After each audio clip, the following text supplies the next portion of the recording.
ಎಲ್ಲರಿಗೂ ಶ್ರಾವಣ ಮಾಸದ ಈ ಶುಭ ಭಾನುವಾರದಂದು ಶ್ರೀ ರಾಧಾ ಶ್ಯಾಮಚಂದ್ರ ಮಂದಿರದಲ್ಲಿ ಶ್ರೀಲ ಪ್ರಭುಪಾದ ಲೀಲಾಮೃತ ಚರ್ಚೆಗೆ ಆತ್ಮೀಯ ಸ್ವಾಗತ. 1972 ಶ್ರೀ ಪ್ರಭುಪಾದರು ಮಾಯಾಪುರದಲ್ಲಿ ದೊಡ್ಡ ಗೌರ ಪೂರ್ಣಿಮಾ ಹಬ್ಬ ಆಚರಣೆ ಮಾಡಬೇಕು ಅಂತ ಯೋಚನೆ ಮಾಡ್ತಾಯಿದ್ದಾರೆ. ತಮ್ಮ ಶಿಷ್ಯಂದರು ಕೂಡ ಹೀಗೆ ಹೇಳಿದ್ದಾರೆ. ದೊಡ್ಡ ಹಬ್ಬ ಅಂತ ಹೇಳಿದ್ರೆ ವಿಶ್ವದ ಎಲ್ಲ ಜನ ಬಂದು ಸೇರಬೇಕು, ನಗರದ ಮುಖ್ಯ ಗಣ್ಯ ವ್ಯಕ್ತಿಗಳನ್ನು ಕರೆದಿರಬೇಕು, ವಿಜೃಂಭಣೆಯಿಂದ ಪೂಜೆ, ಯಜ್ಞ, ಅನ್ನದಾನ ಎಲ್ಲವೂ ನಡೀಬೇಕು ದೊಡ್ಡ ಪ್ರಮಾಣದಲ್ಲಿ. ಇದು ಪ್ರಭುಪಾದರ ಇಚ್ಛೆ ಆಗಿತ್ತು. ಹಾಗೆಯೇ ಪ್ರಭುಪಾದರು ವಿಶಾಖಪಟ್ಟಣಮಿಂದ ಅಲ್ಲಿ ದೊಡ್ಡ ಪಂಡಾಲ್ ಪ್ರೋಗ್ರಾಮ್ ಮುಗಿಸ್ಕೊಂಡು ಮಾಯಾಪುರಕ್ಕೆ ಬಂದಿದ್ದಾರೆ. ಪ್ರಭುಪಾದರು ಗಮನಿಸ್ತಾ ಇದ್ದಾರೆ, ತಮ್ಮ ಎಲ್ಲ ಶಿಷ್ಯಂದರು ದೊಡ್ಡ ದೊಡ್ಡ ಬ್ಯಾನರ್ಗಳು ಮಾಡಿದ್ದಾರೆ. ದೊಡ್ಡ ದೊಡ್ಡ ಬ್ಯಾನರ್ಗಳಲ್ಲಿ ವೆಲ್ಕಮ್ ಶ್ರೀಲ ಪ್ರಭುಪಾದ್ ಅಂತ ಎಲ್ಲ ಕಡೆ ಬ್ಯಾನರ್ಗಳು ಅಂಟಿಸಿದ್ದಾರೆ. ಭಕ್ತಾದಿಗಳು ಪ್ರೀತಿಯಿಂದ ತಮ್ಮ ಗುರುಗಳ ಸ್ವಾಗತ ಮಾಡ್ತಾ ಇದ್ದಾರೆ. ಅಶ್ವವೃದ್ಧಾಪ್ಯದಲ್ಲಿ ವಿಶ್ವಾದ್ಯಂತ ಜನರನ್ನು ಉದ್ಧಾರ ಮಾಡ್ತಾ ಇದ್ದಾರೆ. ಸಂಸಾರದ ಚಕ್ರದಿಂದ ಬಿಡುಗಡೆ ಮಾಡಲಿಕ್ಕೆ ಶ್ರಮ ಪಡ್ತಾ ಇದ್ದಾರೆ. ಅದರಿಂದ ಅವರು ಪ್ರೀತಿಯಿಂದ ಸ್ವಾಗತ ಶ್ರೀಲ ಪ್ರಭುಪಾದರಿಗೆ ಅಂತ ಹೇಳಿ ಬ್ಯಾನರ್ಗಳು ಅಂಟಿಸಿದ್ದಾರೆ. ಪ್ರಭುಪಾದ್ ಅಂತ ಅಭಯ ಚರಣಾರವಿಂದ ಭಕ್ತಿವೇದಾಂತ ಪ್ರಭುಪಾದರ ಗುರುಗಳನ್ನು ಕೂಡ ಕರೀತಾ ಇದ್ರು. ಭಕ್ತಿವೇದಾಂತ ಸ್ವಾಮಿಯವರ ಗುರುಗಳ ಹೆಸರು ಶ್ರೀಲ ಭಕ್ತಿ ಸಿದ್ಧಾಂತ ಸ್ವಾಮಿ ಪ್ರಭುಪಾದ. ಸೊ ಪ್ರಭುಪಾದ ಅನ್ನೋದು ಒಂದು ಟೈಟಲ್, ಪದವಿ. 1968 ಮುಂಚೆ ಬಾಸ್ಟನ್ನಲ್ಲಿರಬೇಕಾದ್ರೆ ಪ್ರಭುಪಾದರು ತಮ್ಮ ಶಿಷ್ಯಂದ್ರಿಗೆ ಹೇಳಿದರು, ಈ ಸ್ವಾಮೀಜಿ ಅಂತ ಕರೆಯೋದು ಇದು ಗುರುಗಳಿಗೆ ಒಳ್ಳೆಯ ಪದವಿ ಅಲ್ಲ. ಶಿಷ್ಯಂದ್ರು ಕೇಳ್ತಾರೆ, ಹಾಗಾದರೆ ಗುರುಗಳನ್ನ ಹೇಗೆ ಕರಿಬೇಕು ನಾವು ಅಂತ. ಪ್ರಭುಪಾದ ಹೇಳ್ತಾರೆ, ಶಾಸ್ತ್ರದಲ್ಲಿ ಗುರುದೇವ, ವಿಷ್ಣುಪಾದ, ಪ್ರಭುಪಾದ ಇಂಥ ಹೆಸರುಗಳಿಂದ ಗುರುಗಳನ್ನ ಕರಿಬೇಕು ಅಂತ ಹೇಳಲಾಗಿದೆ ಅಂತ. ಹಾಗೆ ಎಲ್ಲ ಶಿಷ್ಯಂದು ಚರ್ಚೆ ಮಾಡಿ, ಸರಿ ನಾವು ನಿಮ್ಮನ್ನು ಪ್ರಭುಪಾದ ಅಂತ ಕರಿತೀವಿ ಅಂತ ಹೇಳ್ತಾರೆ. ಅಂದರೆ ಪ್ರಭುಪಾದ ಸ್ವತಃ ನನ್ನನ್ನು ಪ್ರಭುಪಾದ ಕರಿ ಅಂತ ಹೇಳಿಲ್ಲ, ಬದಲಾಗಿ ಶಾಸ್ತ್ರಗಳು ಈ ಪದಗಳನ್ನು ಉಪಯೋಗಿಸಬೇಕು ಅಂತ ಹೇಳಿದ್ದಾರೆ. ನೀವು ಆಯ್ಕೆ ಮಾಡ್ಕೊಳ್ಳಿ ಅಂದರೆ ಶಿಷ್ಯಂದ್ರೇ ಆಯ್ಕೆ ಮಾಡಿ ಪ್ರಭುಪಾದ ಅಂತ ಕರೀತಾಯಿದ್ರು. ಭಕ್ತಿ ವೇದಾಂತ ಸ್ವಾಮಿ ಪ್ರಭುಪಾದ. ಶಿಷ್ಯನ್ ಕೇಳ್ತಾರೆ, ಪ್ರಭುಪಾದ ಅಂದರೆ ಅರ್ಥ ಏನು ಅಂತ. ಪ್ರಭುಪಾದ ಹೇಳ್ತಾರೆ, 2 ಅರ್ಥಗಳಿದೆ. ಒಂದು, ಯಾರ ಪಾದಗಳಲ್ಲಿ ಎಲ್ಲ ಪ್ರಭುಗಳು ಶರಣಾಗತಿಯನ್ನು ಪಡೆದಿದ್ದಾರೋ ಅವರು ಪ್ರಭುಪಾದ. ನಾವೆಲ್ಲ ಪ್ರಭುಜಿ, ಎಲ್ಲ ಶಿಷ್ಯಂದರು ಪ್ರಭುಜಿಗಳು ಗುರುಗಳ ಆಶ್ರಯ ಪಡ್ಕೋತಾರೆ, ಅವರ ಪಾದಗಳ ಆಶ್ರಯ ಪಡ್ಕೋತಾರೆ, ಅಂದರೆ ಪ್ರಭುಪಾದ. ಇನ್ನೊಂದು ಅರ್ಥ, ಯಾರು ಪರಮಪ್ರಭುವಿನ ಪಾದಗಳಲ್ಲಿ ಆಶ್ರಯ ಪಡೆದಿದ್ದಾರೋ, ಅಂದರೆ ಗುರುಗಳು ಯಾವಾಗಲೂ ಪರಮಪ್ರಭು. ಯಾರು ಪರಮಪ್ರಭು? ಪರಮಪ್ರಭು ಯಾರು? ಏನು? ಕೃಷ್ಣ. ಸಕಲ ಜಗತ್ತಿಗೆ ಒಡೆಯ ಕೃಷ್ಣ. ಸೊ ಯಾರು ಕೃಷ್ಣನ ಚರಣಕಮಲದಲ್ಲಿ ಸದಾ ನೆಲೆಸಿರ್ತಾರೋ ಅವರು ಪ್ರಭುಪಾದ. ಸೊ ಅದರಿಂದ ಎಲ್ಲ ಭಕ್ತಾದಿಗಳಿಗೆ, ಶಿಷ್ಯಂದ್ರಿಗೆ ತಮ್ಮ ಗುರುಗಳು ಸದಾ ಕೃಷ್ಣ ಚಿಂತನೆಯಲ್ಲಿ ಸದಾ ಇರ್ತಾರೆ. ಹಗಲು ರಾತ್ರಿ ಕೃಷ್ಣ ಪ್ರಚಾರ, ಕೃಷ್ಣನ ಸೇವೆ, ಕೃಷ್ಣನಿಗೆ ಸೇವೆ ಮಾಡಲಿಕ್ಕೆ ತರಬೇತಿ ತೊಡಗಿರೋ ಕಾರಣ ಪ್ರಭುಪಾದ ಅಂತ ಹೇಳಿ ಅವರನ್ನು ಕರೀಲಿಕ್ಕೆ ಶುರು ಮಾಡಿದ್ರು. ಸೊ ಇಲ್ಲಿ ಪ್ರಭುಪಾದರು ಯೋಚನೆ ಮಾಡಿದ್ರು, ಶಿಷ್ಯನಿಗೇನೋ ಖುಷಿ ಆಗುತ್ತೆ, ಆದರೆ ನನ್ನ ಗುರುಬಾಯಿಗಳಿಗೆ ಅಷ್ಟು ಇಷ್ಟ ಆಗಲಿಕ್ಕಿಲ್ಲ. ಅವ್ರು ನಿಂದನೆ ಮಾಡ್ಬೋದು, ಇದು ನಮ್ಮ ಗುರುಗಳ ಹೆಸರು, ಪದವಿ, ಅದನ್ನು ನೀನು ಹೆಂಗೆ ಹಾಕ್ಕೊಂಬಿಟ್ಟಿದ್ಯಾ ಅಂತ ಕೇಳ್ಬೋದು ಅಂತ ಪ್ರಭುಪಾದರು ಚಿಂತನೆ ಮಾಡಿದ್ರು. ಆದರೂ ಪರವಾಗಿಲ್ಲ. ಸೊ ಈಗ ಅಲ್ಲಿ ಮಾಯಾಪುರದಲ್ಲಿ ಜಾಗ ಸಿಕ್ಕಿದೆ. ಸೊ ಭೂಮಿ ಪೂಜಾ ಉತ್ಸವ ನಡೀಬೇಕಾಗಿದೆ. ಎಲ್ಲ ಶಿಷ್ಯಂದರು ದೊಡ್ಡ ದೊಡ್ಡ ಪಂಡಾಲ್ಗಳು ಹಾಕಿದ್ದಾರೆ, ಬಿಳಿ ಟೆಂಟ್ಗಳು. ಅಲ್ಲೇನು ಮನೆ ಅಂತ ಕಟ್ಸಿಲ್ಲ, ಎಲ್ಲ ಟೆಂಟ್ಗಳಲ್ಲೇ ಇದ್ದಾರೆ. ಸ್ತ್ರೀಯರಿಗೆ ಒಂದು ಟೆಂಟು, ಪುರುಷರಿಗೆ ಒಂದು ಟೆಂಟು, ಅಡುಗೆ ಮಾಡಲಿಕ್ಕೆ ಒಂದು ಟೆಂಟ್, ಭಗವಂತನ ವಿಗ್ರಹ ಸೊ ಅದು ಕೂಡ ಒಂದು ಟೆಂಟಲ್ಲಿದೆ. ಸುತ್ತಲೂ ಹೊಲಗಳು, ಭತ್ತದ ಹೊಲಗಳು ಆ ಸಮಯದಲ್ಲಿ. ಇವಾಗ ದೊಡ್ಡ ನಗರ ಥರ ಇದೆ, ಆ ಸಮಯದಲ್ಲಿ ಅದೊಂದು ದೊಡ್ಡ ಹಳ್ಳಿ ಅದು. ಏನು ವ್ಯವಸ್ಥೆ ಇಲ್ಲ. ಆದರೂ ನಮ್ಮ ಗುರುಗಳ ಸಂತೋಷಕ್ಕೋಸ್ಕರ ಎಲ್ಲ ಪಾಶ್ಚಾತ್ಯ ದೇಶದ ಅಮೇರಿಕನ್ ಜನ, ಯುರೋಪಿಯನ್ ಜನ ಬಂದು ಸೇವೆಯನ್ನು ಮಾಡ್ತಾಯಿದ್ದಾರೆ. ಹಾಗೂ ಪ್ರಭುಪಾದರಿಗೋಸ್ಕರನೂ ಕೂಡ ಒಂದು ಕುಟೀರ ಮಾಡಿದರು, 12 ಸ್ಕ್ವೇರ್ ಫೀಟ್. ಒಂದು ಸಣ್ಣ ಕುಟೀರ, ಹುಲ್ಲಿನ ಛತ್, ಅದಕ್ಕೆ ಸ್ನಾನ ಮಾಡಲಿಕ್ಕೆ ಒಂದು ಹ್ಯಾಂಡ್ ಪಂಪ್, ಮತ್ತು ಮುಂದೆ ಒಂದು ಸಣ್ಣ ಉದ್ಯಾನವನ ಮಾಡಿದರು ಪ್ರಭುಪಾದ್ ಮಸಾಜ್ ಮಾಡಲಿಕ್ಕೆ ಪ್ರತಿನಿತ್ಯ ಬಿಸಿಲಲ್ಲಿ. ಸೊ ಹೀಗೆ ವಿಶ್ವದಲ್ಲಿ ಇವಾಗ ಆಗಲೇ ಸುಮಾರು 90 ಶಾಖೆಗಳಾಗಿದೆ. ದೊಡ್ಡ ದೊಡ್ಡ ಶ್ರೀಮಂತ ಶಿಷ್ಯಂದ್ರಿದ್ದಾರೆ ವಿಶ್ವಾದ್ಯಂತ. ಆರಾಮಾಗಿರೋ ಬದಲು ಪ್ರಭುಪಾದರು ಭಕ್ತಿಯ ಪ್ರಚಾರಕ್ಕೋಸ್ಕರ ಇಷ್ಟು ಕಷ್ಟಪಡ್ತಾ ಇದ್ದಾರೆ. ಸೊ ಇಂಥ ಹೊಲದ ಮಧ್ಯದಲ್ಲಿ ಏನೂ ವ್ಯವಸ್ಥೆಗಳಿಲ್ಲದೆ ಹ್ಯಾಂಡ್ ಪಂಪಲ್ಲಿ ಸ್ನಾನ. ಇತ್ತೊಂದು ದಿವಸ ಭಕ್ತಾದಿಗಳಿಗೆ ಬಿಸಿನೀರು ಬೇಕು, ತಣ್ಣೀರಲ್ಲಿ ಸ್ನಾನ ಮಾಡೋ ಟ್ಯಾಂಕ್ ನೀರಿದೆ. ಕುಡಿಲಿಕ್ಕೆ ಬಿಸ್ಲರಿ ವಾಟರ್ ಬೇಕು. ಮಂದಿರಕ್ಕೆ ಬಂದರೆ ನಮ್ಗೆ ಇದೇ ವಾಟರ್ ಬೋರ್ವೆಲ್ ವಾಟರ್ ಕುಡಿಯೋಲ್ಲ. ಪ್ರಸಾದ, ಎಲ್ಲ ಒಳ್ಳೊಳ್ಳೆ ಪ್ರಸಾದಗಳು ಬೇಕು. ಸೊ ಇಲ್ಲಿ ನೋಡಿ, ಪ್ರಭುಪಾದರು ಸಕಲ ಜಗತ್ತಿಗೆ ಅವರು ಆಚಾರ್ಯರಾಗಿದ್ದರೂ ಕೂಡ ಇಂತಹ ಸರಳವಾದ ಜೀವನ, ಯಾವುದೇ ರೀತಿ ಅಪೇಕ್ಷೆ ಇಲ್ಲ, ವೈಭವದ ಅಪೇಕ್ಷೆ ಇಲ್ಲದೆ ಏನಿದೆ ಭಕ್ತರು ಬೆಳೀತಾ ಇದ್ದಾರೆ, ಭಕ್ತಿ ಬೆಳೀತಾ ಇದೆ. ಸೊ ಈ ಅದೇ ಚಿಂತನೆಯಿಂದ ಪ್ರಭುಪಾದರು ತಮ್ಮ ಜೀವನ ಶೈಲಿಯನ್ನು ನಡೆಸ್ತಾ ಇದ್ದಾರೆ. ಎಲ್ರಿಗೂ ತೋರಿಸ್ತಾ ಇದ್ದಾರೆ ಹೇಗೆ ಸನ್ಯಾಸಿ ಇರಬೇಕು, ಭಕ್ತನ ಗುಣ ಹೇಗಿರಬೇಕು, ವೈರಾಗ್ಯದಲ್ಲಿ ನಿಸ್ವಾರ್ಥ ನಿಷ್ಕಾಮ ಭಾವನೆಯಿಂದ ಭಗವಂತನ ಸೇರಿ ತೊಡಗಿರಬೇಕು. ಒಬ್ಬ ಶಿಷ್ಯ ಹೋಗಿ ಪ್ರಭುಪಾದರಿಗೆ ಕ್ಷಮಾಪಣೆ ಕೇಳ್ತಾನೆ, ಕ್ಷಮಿಸಿ ಪ್ರಭುಪಾದ್, ನಮಗೆ ಈ ಜಾಗದಲ್ಲಿ ಇಷ್ಟೇ ವ್ಯವಸ್ಥೆ ಮಾಡೋಕ್ಕಾಗೋದು, ನಮ್ಗೆ ಏನೇನು ಮಾಡೋಕ್ಕೆ ಗೊತ್ತಾಗಲಿಲ್ಲ ಅಂತ. ಆಗ ಪ್ರಭುಪಾದ ಹೇಳ್ತಾರೆ, ಪರವಾಗಿಲ್ಲ, ನನಗೆ ಒಂದು ದೊಡ್ಡ ಅರಮನೆ ಕಟ್ಟಿಸಿದ್ರು ಕೂಡ ನಾನು ಇಂತಹ ಜಾಗದಲ್ಲಿ ಉಳಿಲಿಕ್ಕೆ ಇಷ್ಟಪಡ್ತೀನಿ ಅಂತ. ಅನಂತರ ರಾಧ ಮಾಧವ ವಿಗ್ರಹ, ಇದು ಮುಂಚೆ 1971 ಈ ವಿಗ್ರಹಗಳನ್ನು ತರಿಸಿದ್ರು. ಆಗ ಕುಂಭಮೇಳದಲ್ಲಿ, ಅರ್ಧ ಕುಂಭಮೇಳ ಅಲ್ಲಿ ಆರಾಧನೆ ಮಾಡಿ ಇದನ್ನು ಮಾಯಾಪುರದಲ್ಲಿ ಸ್ಥಾಪನೆ ಮಾಡಬೇಕು ಅಂತ ಚಿಂತನೆ ಇತ್ತು. ಸೊ ದೊಡ್ಡ ಅವರು ಪ್ರಭುಪಾದ ಹೇಳ್ತಾರೆ ತಮ್ಮ ಶಿಷ್ಯಂದರಿಗೆ, ಈ ಒಂದು ಜಾಗದಲ್ಲಿ ಮಾಯಾಪುರ ಚೈತನ್ಯ ಮಹಾಪ್ರಭುಗಳ ಜನ್ಮಸ್ಥಾನ ಇದು. ಇದಕ್ಕೆ ಪೂರ್ವದಲ್ಲಿ ಶ್ರೀಲ ಭಕ್ತಿವಿನೋದ್ ಠಾಕೂರರು ಭವಿಷ್ಯವಾಣಿ ನುಡಿದಿದ್ರು. ಹಾಗೂ ಅವರ ಆಸೆ ಇತ್ತು, ಯಾವಾಗ ವಿಶ್ವದ ಎಲ್ಲ ಜನ, ಅಮೇರಿಕನ್ ಜನ, ಆಫ್ರಿಕನ್ ಜನ, ಯುರೋಪಿಯನ್ ಜನ ಎಲ್ಲರೂ ಬಂದು ಈ ಮಾಯಾಪುರದಲ್ಲಿ ಹರೇ ಕೃಷ್ಣ ಹರೇ ಕೃಷ್ಣ ಕೃಷ್ಣ ಕೃಷ್ಣ ಹರೇ ಹರೇ, ಹರೇ ರಾಮ ರಾಮ ರಾಮ ಹರೇ ಹರೇ ಎಂತ ಜೊತೆ ಕೂಡಿ ಖುಷಿಯಾಗಿ ಜಪಿಸ್ತಾರೆ, ಕೀರ್ತನೆ ಮಾಡ್ತಾರೆ, ಯಾವಾಗ ದಿನ ಬರುತ್ತೆ ಅಂತ ಹೇಳಿ ಅವರು ಆಲೋಚನೆ ಮಾಡ್ತಾಯಿದ್ರು. ಸೊ ಆ ರೀತಿ ಪ್ರಭುಪಾದರು ಕೂಡ ನಮಗೆ ಇಲ್ಲಿ ಈ ಜಾಗದಲ್ಲಿ ದೊಡ್ಡ ಮಂದಿರ ಆಗಬೇಕು, ವಿಶ್ವದ ಅತ್ಯಂತ ದೊಡ್ಡ ಮಂದಿರ, ಎಲ್ಲ ದೇಶ ವಿದೇಶಗಳಿಂದ ಜನ ಬರಬೇಕು, ಅವ್ರಿಗೋಸ್ಕರ ಎಲ್ಲ ಸೌಲಭ್ಯಗಳು, 5 ಸ್ಟಾರ್ ಸೌಲಭ್ಯಗಳಿರಬೇಕು. ಅದರಿಂದ ಎಂತಹ VIP ಕೂಡ ಇಲ್ಲಿ ಬಂದು ನಿಲ್ಲಿಸಬೇಕು ಅನ್ನೋಂತಹ ಭಾವನೆ ಅವ್ರಿಗೆ ಬರಬೇಕು. ಹಾಗೂ ಈ ಒಂದು ನಗರ ವರ್ಣಾಶ್ರಮ ಪಾಲನೆ ಆಗಬೇಕು. ಬ್ರಾಹ್ಮಣ, ಕ್ಷತ್ರಿಯ, ವೈಶ್ಯ, ಶೂದ್ರ, ಬ್ರಹ್ಮಚಾರಿ, ಗೃಹಸ್ಥ, ವಾನಪ್ರಸ್ಥ, ಸನ್ಯಾಸಿ, ಶಾಸ್ತ್ರದಲ್ಲಿ ಕೊಟ್ಟಿರುವ ಹಾಗೆ ಪದ್ಧತಿಗಳ ಪ್ರಕಾರ, ನಿಯಮಗಳ ಪ್ರಕಾರ ಎಲ್ಲರ ಆಚಾರ ವಿಚಾರಗಳು ಇಲ್ಲಿರಬೇಕು. ಸಕಲ ಜಗತ್ತಿಗೆ ಜ್ಞಾನದ ಕೇಂದ್ರ ಆಗಿರಬೇಕು.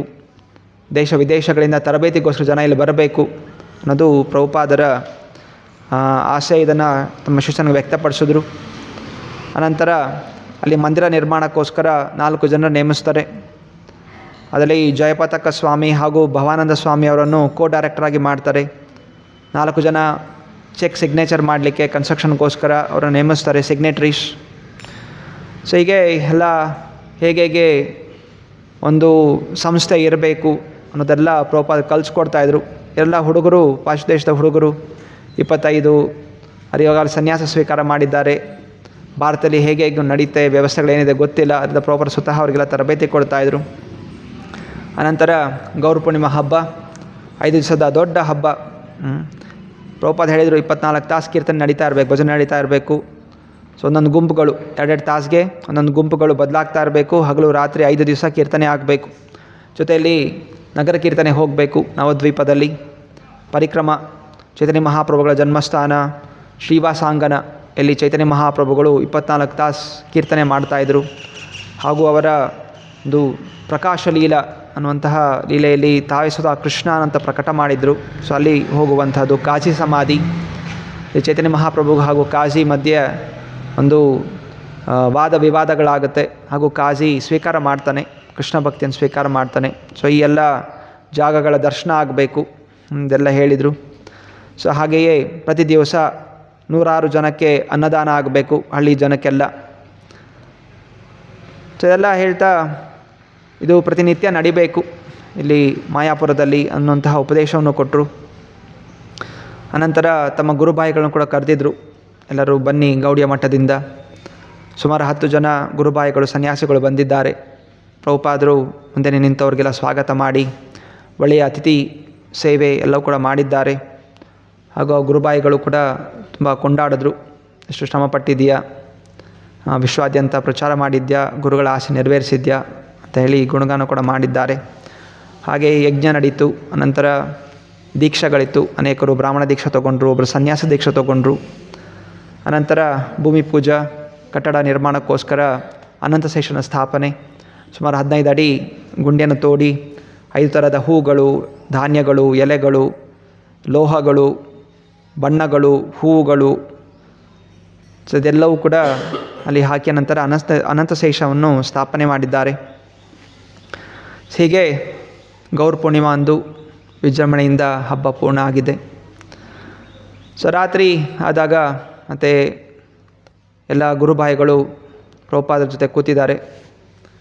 ಬೈತಾ ಇದ್ದಾರೆ ಪ್ರಭುಪಾದ್ಗೆ, ಹೇಗೆ ನೀನು ಪ್ರಭುಪಾದ ಪದವಿ ಇಟ್ಕೊಂಡ್ಬಿಟ್ಟಿದ್ಯಾ, ಇದು ನಮ್ಮ ಗುರುಗಳ ಪದವಿ, ಇದು ನೀನು ಹೆಂಗೆ ಹಾಕ್ಕೊಂಡಿದ್ಯಾ ಅಂತ. ಪ್ರಭುಪಾದ ಹೇಳಿದ್ರು, ನಾನು ಸ್ವತಃ ಹಾಕ್ಕೊಂಡಿಲ್ಲ, ನನ್ನ ಶಿಷ್ಯಂದರು ಹಾಕ್ಕೊಂಡಿದ್ದು, ಅವ್ರು ಕರೀತಾ ಇದ್ದಾರೆ, ಅದೆಲ್ಲರೂ ಕೂಡ ಬೈತಾರೆ, ಇಲ್ಲ ನೀನು ಹಂಗೆ ಮಾಡಬಾರ್ದು ಅಂತ. ಅಂತರ ಪ್ರಭುಪಾದ ತಮ್ಮ ಭಕ್ತರಿಗೆ ಕರೀತಾರೆ, ಬ್ರಹ್ಮಾನಂದ ಸ್ವಾಮಿ ನನ್ನ ಲೆಟರ್ ಹೆಡ್ ತೊಗೊಂಬಾ ಅಂತ. ಸೊ ಲೆಟರ್ ಹೆಡ್ ಅವತ್ತು ಪತ್ರ ಬರಲಿಕ್ಕೆ ಇಟ್ಟೊಂದು ಲೆಟರ್ ಹೆಡ್ ಅದರಲ್ಲಿ ಇತ್ತು ಅಭಯ ಚರಣಾರವಿಂದ ಭಕ್ತಿವೇದಾಂತ ಸ್ವಾಮಿ, ಅಷ್ಟೇ ಇತ್ತು. ಅಲ್ಲಿ ಪ್ರಭುಪಾದ ಅಂತ ಇರಲಿಲ್ಲ. ಪ್ರಭುಪಾದ ನೋಡು, ನನ್ನ ಪತ್ರದಲ್ಲಿ ಎಲ್ಲೂ ಕೂಡ ಪ್ರಭುಪಾದ ನಾನು ಹಾಕ್ಕೊಂಡಿಲ್ಲ. ನನ್ನ ಶಿಷ್ಯಂದರು ಪ್ರೀತಿಯಿಂದ ನಾನು ಕರೀತಾರೆ ಹೊರತು ನನಗೆ ಯಾವ ಪದವಿಯ ಆಸಕ್ತಿ ಅನ್ನೋದಿಲ್ಲ ಅಂತ ಹೇಳಿದಾಗ ತೋರಿಸಿದಾಗ ಅನಂತರ ಅವರೆಲ್ಲ ಗುರುಭಾಯಿಗಳು ಸ್ವಲ್ಪ ಸಮಾಧಾನ ಮಾಡಿಕೊಂಡ್ರು. ನಂತರ ಮರು ದಿವಸ ಪ್ರವಚನದಲ್ಲಿ ಪ್ರಭುಪಾದ ಹೇಳ್ತಾರೆ, ಶಿಷ್ಯನ ಜೊತೆ ಮಾತಾಡ್ತಾಯಿದ್ರು. ಸೊ ನಮ್ಮ ಗುರುಗಳ ಆಸೆ ಇತ್ತು ವಿಶ್ವಾದ್ಯಂತ ಪ್ರಚಾರ ಆಗಬೇಕು ಅಂತ. ಅನೇಕ ಜನ ಶಿಷ್ಯಂದರು ಕಳಿಸಿದ್ರು, ಲಂಡನ್ ಕಳಿಸಿದ್ರು, ಹೋಗಿ ಇಸ್ಕಾನ್ ಸಂಸ್ಥೆ ಅಥವಾ ಕೃಷ್ಣ ಪ್ರಜ್ಞೆ ಸಂಸ್ಥೆಗಳನ್ನು ಸ್ಥಾಪನೆ ಮಾಡಿ ಪ್ರಚಾರ ಮಾಡಿ ಅಂತ. ಆದರೆ ಅವರು ಹಿಂದಿರುಗಿದ್ರು ಹಾಗೂ ಹೇಳಿದ್ರು, ಸಾಧ್ಯ ಇಲ್ಲ, ಇದು ಕೃಷ್ಣ ಪ್ರಜ್ಞೆ ವಿಶ್ವಾದ್ಯಂತ ಹರಡಲು ಸಾಧ್ಯ ಇಲ್ಲ. ಚೈತನ್ಯ ಮಹಾಪ್ರಭು ಏನು ಭವಿಷ್ಯ ನೋಡಿದರು, ನಗರಾದಿ ಗ್ರಾಮ ಇಲ್ಲ ಭಾರತದಲ್ಲಿ ಹರಡಬಹುದೇ ಹೊರತು ಪಾಶ್ಚಾತ್ಯ ದೇಶದಲ್ಲಿ ಮಾಂಸ ಭಕ್ಷಣೆ, ಜೂಜಾಟ, ಮದ್ಯಪಾನ ಮಾಡೋಂಥ ಜನರ ಮಧ್ಯೆ ಇದೆಲ್ಲ ಹರಡಲಿಕ್ಕೆ ಸಾಧ್ಯ ಇಲ್ಲ ಅಂಥೇಳಿ ಅವರು ವಾಪಸ್ ಬಂದಿದ್ದರು. ಆದರೆ ಈಗ ನಾನು ಅದನ್ನು ಮಾಡಿದ್ದೀನಿ, ಗುರುಗಳ ಕೃಪೆಯಿಂದ ಗುರುಗಳ ಆಜ್ಞೆ ಪೂರೈಸಬೇಕು ಅಂತ ಪ್ರಯತ್ನ ಮಾಡಿ ಅದಕ್ಕೆ ಪೂರ್ಣ ಆಗಿದೆ. ಅದರಿಂದ ನನ್ನ ಗುರುಗಳು ನನ್ನ ಮುಖಾಂತರ ಒಂದು ಅದ್ಭುತ ಕಾರ್ಯ ಮಾಡಿಸಿರ್ಬೇಕಾದ್ರೆ ಹಾಗೂ ನನ್ನ ಶಿಷ್ಯನ ಪ್ರಭುಪಾದ ಅಂತ ಕರೆದ್ರೆ ಅದರಲ್ಲಿ ತಪ್ಪೇನಿದೆ? ಇನ್ನೂ ತಪ್ಪಿಲ್ಲ. ಆದರೆ ಕೇವಲ ಇವರು ಅಸೂಯೆ ಪಡ್ತಾ ಇದ್ದಾರೆ. ಇದು ಅಸೂಯೆ ಭಾವನೆ. ಇದು ಯಾಕೆ ಅಸೂಯೆ ಪಡಬೇಕು? ವೈಕುಂಠ ಲೋಕದಲ್ಲಿ ಗೋಪಿಕಾಸ್ತ್ರೀಯರು, ಅನೇಕ ಜನ ಗೋಪಿಕಾಸ್ತ್ರೀಯರಿದ್ದಾರೆ. ಕೃಷ್ಣ ಕೆಲವೊಮ್ಮೆ ಅವನು ಗೋಪಿ ಜೊತೆ ಇರ್ತಾರೆ, ಇನ್ನೊಂದು ಸಲ ಗೋಪಿ ಜೊತೆ ಇರ್ತಾಳೆ. ಆವಾಗ ಬೇರೆ ಗೋಪಿಕಾಸ್ತ್ರೀಯರು ಅವಳನ್ನ ಕಂಡು ಹೊಟ್ಟೆ ಕಿಚ್ಚು ಪಡೋದಿಲ್ಲ, ಅಸೂಯೆ ಪಡೋದಿಲ್ಲ. ಬದಲಾಗಿ ಅವರು ಗುಣಗಾನ ಮಾಡ್ತಾರೆ, ಆ ಗೋಪಿ ಏನು ಸೇವೆ ಮಾಡಿರ್ಬೋದು, ಎಷ್ಟು ದೊಡ್ಡ ಸೇವೆ ಮಾಡಿರೋ ಕಾರಣ ಕೃಷ್ಣ ಅವಳನ್ನು ಕರ್ಕೊಂಡು ಹೋಗಿದ್ದಾನೆ, ನಾವು ಕೂಡ ಹೇಗೆ ನಮ್ಮ ಸೇವೆಗಳನ್ನು ಮುಂದುವರಿಸಬೇಕು, ಇನ್ನೂ ಹೆಚ್ಚು ಮಾಡಬೇಕು ಅನ್ನೋಂಥ ಭಾವನೆ ವೈಕುಂಠ ಲೋಕದಲ್ಲಿದೆ. ಇದು ನಿಜವಾದಂತಹ ಭಕ್ತಿಯ ಭಾವನೆ ಇರಬೇಕು. ಆದರೆ ಇಲ್ಲಿ ನೋಡಿದ್ರೆ ಇವರು ನಾನು ಮಾಡೋಂಥ ಕೆಲಸದಿಂದ ಅಸೂಯೆ ಪಡ್ತಾ ಇದ್ದಾರೆ. ನಾನು ಮುಂಚೆನೂ ಕೂಡ ಇವ್ರನ್ನ ಕರೆದಿದ್ದೆ, ಬನ್ನಿ ಅಮೆರಿಕಾಗೆ ಬನ್ನಿ ಅಂತ ಕರೆದೆ, ತಮ್ಮ ಶಿಷ್ಯನನ್ನು ಕಳಿಸ್ಕೊಡಿ, ಸಹಾಯ ಮಾಡಿ, ಹಣ ಸಹಾಯ ಮಾಡಿ ಅಂತ ಏನು ಕೇಳಿದ್ರು ಕೂಡ ಯಾವುದಕ್ಕೂ ಕೂಡ ಅವರು ಸಹಾಯ ಮಾಡಲಿಲ್ಲ. ಈಗ ಇಷ್ಟು ದೊಡ್ಡ ಪ್ರಚಾರ ಆಗ್ತಾ ಇದೆ, ಮತ್ತು ಅದನ್ನು ಕಂಡು ಇವರು ಅಸೂಯದಿಂದ ಯಾಕೆ ಪದವಿ ಹಾಕ್ಕೊಂಡಿದ್ಯಾ ಅಂತ ಕೇಳ್ತಾರೆ. ಆದ್ದರಿಂದ ಇದು ಅಸೂಯೆ ಭಾವನೆ ಆದರೂ ಪ್ರಭುಪಾದ ಹೇಳ್ತಾರೆ ಶಿಷ್ಯರಿಗೆ, ನೀವು ಅವರಿಗೆ ನಿಂದನೆ ಮಾಡೋಕ್ಕೆ ಹೋಗಬಾರ್ದು. ಯಾಕಂತ ಹೇಳಿದ್ರೆ ನಿಮ್ಮ ಗುರುಗಳ ಗುರುಬಾಯಿ ಆಗಿರೋ ಕಾರಣ ಗುರುಗಳ ಗುರುಬಾಯಿಗೂ ಕೂಡ ಗುರುಗಳಿಗೆ ಯಾವ ರೀತಿ ಗೌರವ ಕೊಡ್ತೀರಾ ಅದೇ ರೀತಿ ಅವರು ಕೂಡ ಗೌರವ ಕೊಡಬೇಕು ಅನ್ನೋದನ್ನು ಪ್ರಭುಪಾದರು ತಮ್ಮ ಶಿಷ್ಯಂದರಿಗೆ ಎಚ್ಚರಗೊಳಿಸ್ತಾರೆ. ಸೊ ಹೀಗೆ ಮಾಯಾಪುರದಲ್ಲಿ ಜಾಗ ಸಿಕ್ಕಿ ಅಲ್ಲಿ ಸಣ್ಣದಾಗಿ ಭೂಮಿ ಪೂಜಾರ ಮಾಡಿ ದೊಡ್ಡ ಮಂದಿರ ಆಗಲಿಕ್ಕೆ ತಮ್ಮ ಭಕ್ತಾದಿಗಳಿಗೆ ಶಿಷ್ಯಂದರಿಗೆ ಒಂದು ದೂರದೃಷ್ಟಿಯನ್ನು ಕೊಟ್ಟಿದ್ದಾರೆ. ಅನಂತರ ಈಗ ಚಿಂತನೆ ಮಾಡಿ ವೃಂದಾವನದ ಬಗ್ಗೆ ಚಿಂತನೆ ಮಾಡ್ತಾರೆ. ವೃಂದಾವನದಲ್ಲಿ ಕೂಡ ಜಾಗ ಬೇಕು, ಅಲ್ಲೂ ಮಂದಿರ ಬೇಕು. ಅಲ್ಲಿ ಕ್ಷೀರೋದಕಾಯಿ ದಾಸ ಅವರನ್ನು ಕಳಿಸಿರ್ತಾರೆ ಅಲ್ಲೆಲ್ಲ ವ್ಯವಸ್ಥೆಗಳನ್ನು ಮಾಡಲಿಕ್ಕೆ, ಅಲ್ಲಿ ಜಾಗ ಖರೀದಿ ಮಾಡಲಿಕ್ಕೆ. ಸುಮಾರು ಸಮಯದಿಂದ ಅಲ್ಲಿ ಒಂದು ಗೃಹಸ್ಥರು ಗಂಡ ಹೆಂಡತಿ ಅವ್ರು ದಾನ ಮಾಡ್ತೀನಿ ಅಂತ ಮುಂಚೆ ಹೇಳಿದರು, ಆದರೆ ಪೇಪರಲ್ಲಿ ಇನ್ನೂ ಕೊಟ್ಟಿಲ್ಲ, ಕೈಯಲ್ಲಿ ಟ್ರಾನ್ಸ್ಫರ್ ಮಾಡಿಲ್ಲ. ಕ್ಷೀರೋದಕಶಾಹಿ ದಾಸ ಅವರು ಪ್ರತಿನಿತ್ಯ ಹೋಗ್ತಾಯಿದ್ರು, ದಯವಿಟ್ಟು ಅಗ್ರಿಮೆಂಟ್ ಮಾಡಿ ಟ್ರಾನ್ಸ್ಫರ್ ಮಾಡಿ ಅಂತ. ಆದರೆ ಅವರು ಮೊದಲು ದಾನ ಕೊಡ್ತೀನಿ ಅಂತ ಹೇಳಿದವ್ರ ಮನಸ್ಸು ಬದಲಾಯಿಸ್ಕೊಂಬಿಟ್ರು. ಕೊಡಬೇಕಾ, ಯಾಕೆ ಕೊಡಬೇಕಾ ಬೇಡವಾ. ಈಗ ಬೇರೆ ಬೇರೆ ಜನ ಕೇಳ್ತಾಯಿದ್ರು, ಇನ್ನೂ ಜಾಸ್ತಿ ದುಡ್ಡು ಕೊಡ್ತೀನಿ ಅಂತ ಕೇಳ್ತಾಯಿದ್ರು. ಇನ್ನು ಕೆಲವು ಜನ ಇವರು ಕೊಡಬೇಡಿ, ಇದು ಪಾಶ್ಚಾತ್ಯ ದೇಶದವರು, ಇದು ಏನೋ ಫಾರಿನ್ ಸಂಸ್ಥೆ, ಇದು ಹಿಂಗೆಲ್ಲ ಏನೋ ದೂರ ಸಳಿಸಿದ್ರು. ಅದರಿಂದ ಅವ್ರ ಮನಸ್ಸಲ್ಲಿ ಒಂದು ರೀತಿ ತಳಮಳ ಇತ್ತು. ಆದರೆ ಕೊಟ್ಟಿದ್ದೀನಿ, ಸ್ವಾಮಿಗಳಿಗೆ ಕೊಡ್ತೀನಿ ಅಂತ ಹೇಳಿದ್ವಿ, ಅರೆ ಈಗ ಬೇರೆಯವ್ರು ಕೊಡಬಾರ್ದು ಅಂತಾದರೆ ಏನು ಮಾಡಬೇಕು, ತಳಮಳ. ಸರಿಂದ ಆ ಕ್ಷೀರೋದಕಶಾಹಿ ದಾಸನ ಪ್ರತಿನ ಕರೀತಾ ಇದ್ರಲ್ಲ, ಅವ್ನು ಬಂದು ಕೇಳ್ತಾ ಇದ್ದ. ಅದಕ್ಕೆ ಹೇಳಿದ್ರು, ಸರಿ ನಾವು ರಾಧಾರಾಣಿಗೆ ಬಿಡೋಣ. ಸೊ ನೀ ಏನು ಮಾಡು, 2 ಸಣ್ಣ ಚೀಟಿಗಳು ಬರಿ, ಹೌದು ಇಲ್ಲ, ಎಸ್ ಆರ್ ನೋ, ಅದನ್ನು ಬರೆದ್ಬಿಟ್ಟು ರಾಧಾರಾಣಿ ಮುಂದೆ ಇಡು. ಮತ್ತು ಒಂದು ಚೀಟಿಯನ್ನು ತೆಗಿಬೇಕು, ಅದರಲ್ಲೇನಿದೆ ಹಾಗೆ ನಾವು ಮಾಡ್ತೀವಿ, ಇದ್ದರೆ ಕೊಡ್ತೀವಿ, ಇಲ್ಲ ಅಂದರೆ ಕೊಡೋದಿಲ್ಲ ಅಂತ. ಕ್ಷೀರೋದಕಾಯಿ ದಾಸ ಮತ್ತು ಪ್ರಾರ್ಥನೆ ಮಾಡಿಕೊಂಡು ಅವರು ಚೀಟಿಯಲ್ಲಿ ಬರೀತಾರೆ, ಹೌದು ಇಲ್ಲ ಅಂತ ಬರೆದ್ಬಿಟ್ಟು ರಾಧಾರಾಣಿ ಮುಂದೆ ಇಡ್ತಾರೆ. ಮತ್ತು ಒಂದು ಪರ್ಚಿ ತೆಗೆದಾಗ ಹೌದು ಅಂತಿರುತ್ತೆ. ಸೊ ಖುಷಿ ಆಗುತ್ತೆ. ಅವರ ಮನಸ್ಸು ಕೂಡ ಆಯಿತು, ರಾಧಾರಾಣಿ ಇಚ್ಛೆ ಜಾಗ ಕೊಡಬೇಕು ಅಂತ ಹೇಳಿ ಆಯಿತು ಅಗ್ರಿಮೆಂಟೆಲ್ಲ ಮಾಡೋಣ ಅಂಥೇಳಿ ಅಗ್ರಿಮೆಂಟೆಲ್ಲ ಮಾಡಲಿಕ್ಕೆ ತಯಾರಾಗ್ತಾರೆ. ಹಾಗೆ ಕ್ಷೀರೋದಕಾಯಿ ದಾಸ ಅವರು ಪ್ರಭುಪಾದಿಗೆ ಪತ್ರ ಬರೀತಾರೆ, ಈ ರೀತಿ ಒಪ್ಪಂದ ಆಗಿದೆ, ನೀವು ಬಂದು ಅಗ್ರಿಮೆಂಟ್ ಮಾಡಬೇಕು, ಬನ್ನಿ ಬೇಗ ಅಂತ. ಹಾಗೂ ಭೂಮಿ ಪೂಜೆ ಎಲ್ಲದೂ ಕೂಡ ತಯಾರಿ ನಡೆಯುತ್ತೆ. ಸೊ ನಂತರ ಪ್ರಭುಪಾದ್ ಬರ್ತಾರೆ. ಸೊ ಆ ಜಾಗ ವೃಂದಾವನದಲ್ಲಿ ರಮಣ್ ರೈತಿ ಅಂತ. ಸೊ ರಮಣ್ ರೈತಿ ಅಂದರೆ ಕೃಷ್ಣ ಬಲರಾಮ ಇಬ್ಬರು ಕೂಡ ಬಾಲ್ಯದಲ್ಲಿ ಅವರು ಆಟ ಆಡ್ತಾಯಿದ್ರು. ಇವತ್ತು ಕೂಡ ಅಲ್ಲಿ ಹುಸ್ಕುಗಳು ಜಾಸ್ತಿ ಇದೆ ಆ ಜಾಗದಲ್ಲಿ. ಭಕ್ತಾದಿಗಳು ಹೋದಾಗ ಎಲ್ಲ ಉರುಳಾಡ್ತಾರೆ ರಮಣ್ ರೈತಿಯಲ್ಲಿ, ಅಲ್ಲಿ ಪಾದ ಚಿಹ್ನೆಗಳು ಎಲ್ಲ ಕೂಡ ಕಂಡು ಬರುತ್ತೆ. ಸೊ ಈ ಜಾಗದಲ್ಲಿ ಮಾರ್ಚ್ 1972 ಪ್ರಭುಪಾದರು ಬರ್ತಾರೆ.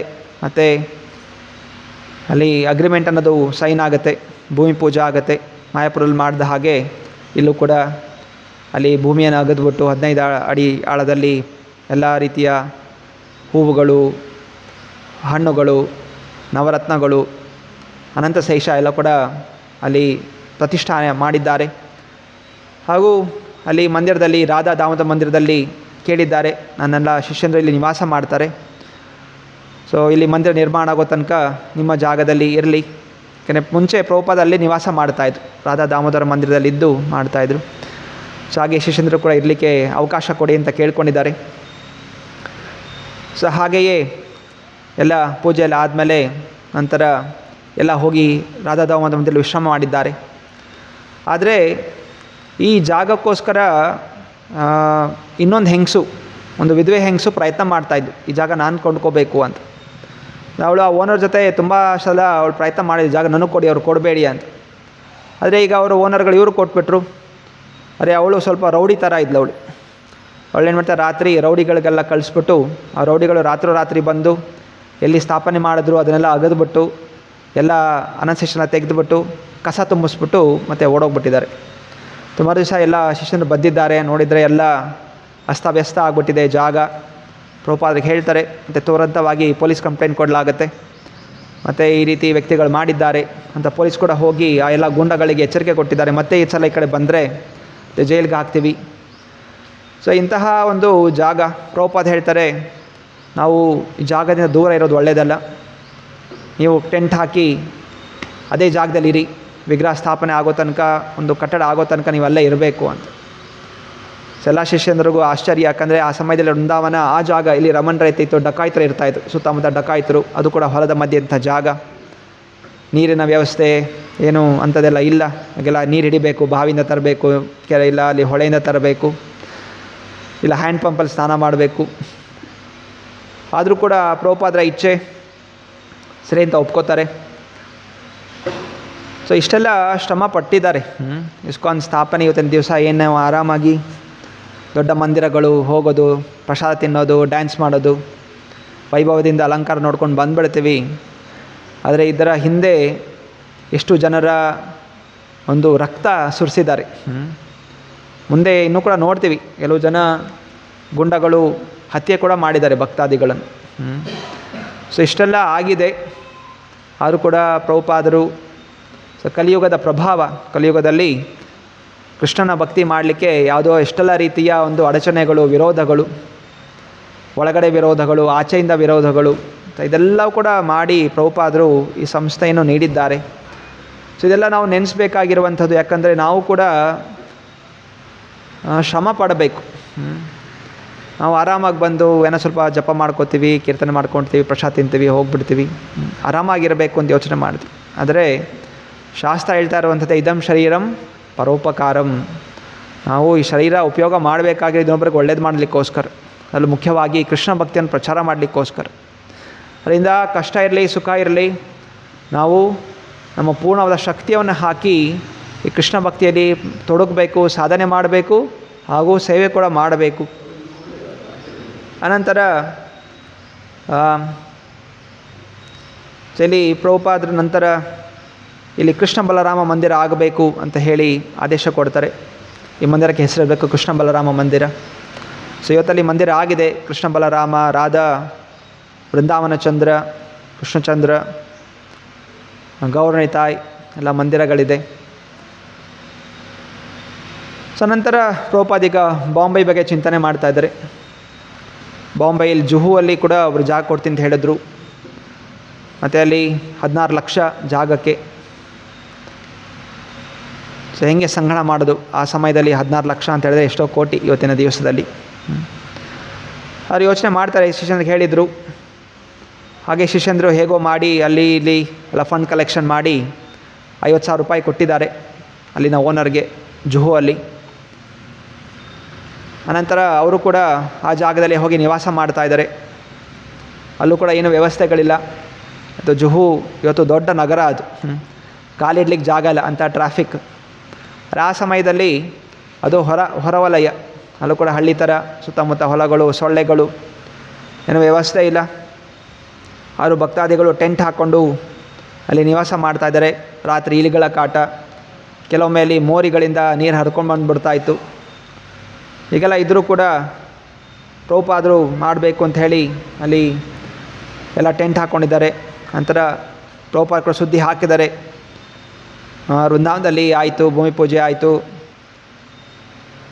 ಮಾಯಾಪುರಲ್ಲಿ ಆಯಿತು, ವೃಂದಾವನಲ್ಲಿ ಆಯಿತು, ಜುಹಲ್ಲೂ ಕೂಡ ಈಗ ಭೂಮಿ ಪೂಜೆ ಆಗಬೇಕು. ಸೊ ಎಲ್ಲೂ ಕೂಡ ಭಕ್ತಾದಿಗಳು ಹೌದು ನಾವು ಮಾಡ್ತೀವಿ ಅಂತ ಹೇಳಿ ಶ್ರಮ ಪಡ್ತಾ ಇದ್ದಾರೆ. ಮತ್ತು ಒಂದು ದೊಡ್ಡ ಪಂಡಾಲ್ ಪ್ರೋಗ್ರಾಮ್ ಆಯೋಜನೆ ಮಾಡಿದ್ದಾರೆ ಬ್ರಹ್ಮಾನಂದ ಸ್ವಾಮಿಯವರು. ಪ್ರಭುಪಾದರು ಬರಲಿಕ್ಕೆ ತಯಾರಾಗ್ತಾ ಇದ್ದಾರೆ. ಅದಕ್ಕಿಂತ ಮುಂಚೆ ಇಲ್ಲಿ ರಾಧಾ ರಾಸವಿಹಾರಿ ವಿಗ್ರಹಗಳು ಬಂದಿದೆ. ಸೊ ಅದನ್ನ ಅವರು ಕೂಡ ಒಂದು ಪೆಂಡಾಲಲ್ಲಿ ಅವರು ಕೂಡ ಹಾಕಿದ್ದಾರೆ. ಪ್ರಭುಪಾದ್ ಹೇಳಿದರು ಅಲ್ಲೇ ಇರಬೇಕು ಅಂತ. ಶಿಷ್ಯಂದ್ರ ಹೇಳಿದರು ಇಲ್ಲೇ ಬೇಡ, ಇಲ್ಲೇನು ವ್ಯವಸ್ಥೆ ಇಲ್ಲ, ನಾವೇ ಕಷ್ಟಪಡ್ತಾ ಇದ್ದೀವಿ. ಅದ್ರ ಬದಲು ಬಾಂಬೆಯಲ್ಲಿ ನಮ್ಮದು ಅಪಾರ್ಟ್ಮೆಂಟ್ ಇದೆ, ಎಲ್ಲ ಅಪಾರ್ಟ್ಮೆಂಟಲ್ಲಿ ನಾವೆಲ್ಲ ಭಕ್ತಾದಿಗಳು ಚೆನ್ನಾಗಿದೆ ಅಪಾರ್ಟ್ಮೆಂಟ್, ಅಲ್ಲೇ ನಿವಾಸ ಮಾಡ್ಬೋದು ಅಂತ. ಪ್ರಭುಪಾದ್ ಹೇಳಿದ್ರು ಹೌದು ನಿವಾಸ ಮಾಡ್ಬೋದು, ಆದರೆ ನಾವಿಲ್ಲಿ ನೋಡ್ತಾ ಇದ್ದ ಹಾಗೆ ಜಾಗಕ್ಕೋಸ್ಕರ ಜಗಳಾಟ ನಡೀತಾ ಇದೆ. ಓನರ್ಗಳು ಕೊಡ್ತಾರೆ, ತಿರ್ಗ ವಾಪಸ್ ತೊಗೋತಾರೆ, ಹಿಂಗೆಲ್ಲ ಮಾಡಿದ್ದಾರೆ. ಅದರಿಂದ ನಾವು ವಿಗ್ರಹ ಅಲ್ಲಿ ಇಟ್ಬಿಟ್ರೆ ಮತ್ತು ಆ ಜಾಗ ಸುರಕ್ಷಿತವಾಗುತ್ತೆ. ಯಾಕಂದರೆ ವಿಗ್ರಹ ಸ್ಥಾಪನೆ ಮಾಡಿದ್ಮೇಲೆ ಯಾರು ಕೂಡ ವಿಗ್ರಹ ತೆಗಿಲಿಕ್ಕೆ ಹೋಗೋದಿಲ್ಲ, ಆ ಜಾಗ ನಮ್ಮದಾಗಿರುತ್ತೆ. ಆದ್ದರಿಂದ ಹೌದು ಸೇವೆಗಳು ಮುಖ್ಯ, ಆದರೆ ಈಗ ಸುರಕ್ಷತೆ, ಜಾಗದ ಸುರಕ್ಷತೆ ಕೂಡ ಮುಖ್ಯವಾಗಿದೆ. ಆದ್ದರಿಂದ ನೀವು ಆ ವಿಗ್ರಹನ ಅಲ್ಲೇ ಇಡಿ ಅಂತ ಹೇಳಿ ಪ್ರಭುಪಾದ್ ಹೇಳಿದರು. ಸೊ ವಿಗ್ರಹ ಬಂತು, ಸೇವೆಗಳು ಜಾಸ್ತಿ. ಅವರೇ ಇದ್ದಾಗ ಅವರೇ ಹೆಂಗೆಂಗೋ ಇರ್ತಾಯಿದ್ರು. ವಿಗ್ರಹ ಬಂತು ಅಂದರೆ ಪ್ರತಿನಿತ್ಯ 6 ಬಾರಿ ನೈವೇದ್ಯ ಹಚ್ಚಬೇಕು, ಆರತಿ ಬೆಳಗಬೇಕು, ಕೀರ್ತನೆ ಮಾಡಬೇಕು, ಇದೆಲ್ಲವೂ ಕೂಡ ಬರುತ್ತೆ ಸೇವೆಗಳು. ಆದರೂ ಕೂಡ ಪ್ರಭುಪಾದರ ಇಚ್ಛೆನುಸಾರ ಅದೆಲ್ಲ ಕೂಡ ಅವರು ತಯಾರಾಗಿದ್ದಾರೆ, ಮಾಡ್ತಾಯಿದ್ದಾರೆ, ಶ್ರಮ ಪಡ್ತಾ ಇದ್ದಾರೆ. ಮಾತಾಜಿಸಿದ್ದಾರೆ, ಪ್ರಭುಜಿಸಿದ್ದಾರೆ. ಎಲ್ಲ ಪಾಶ್ಚಾತ್ಯ ದೇಶದವರು, ಭಾರತೀಯರಲ್ಲ. ಬೇರೆ ದೇಶದಿಂದ ಬಂದು ಹೆಣ್ಣು ಮಕ್ಕಳು, ಗಂಡು ಮಕ್ಕಳು ಎಲ್ಲರೂ ಕೂಡ ಇಲ್ಲಿ ಸೇವೆ ಮಾಡಿದ್ದಾರೆ.